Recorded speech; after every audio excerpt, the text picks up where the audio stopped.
Hi everyone, the Simple Dad here.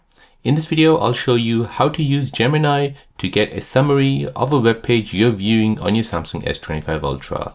So you can now use Gemini to get a summary of what you're reading on the internet. So this will basically save you from reading all these long articles. So to do this, you need to go ahead and long press on the standby button here. This will open up Gemini. Now you can go ahead and select this option, Ask About Screen. From here, you can go ahead and ask Gemini, give me a summary of this page. This will now look at the page and will give you a summary. And there you go guys, that is how to use Gemini to get a summary of a web page you're viewing on your Samsung S25 Ultra. If you're new on the channel and you want to find out more about your iPhone, your Android phone, or any other social media apps, then don't forget to subscribe to this channel to become a part of the Simple Dad community.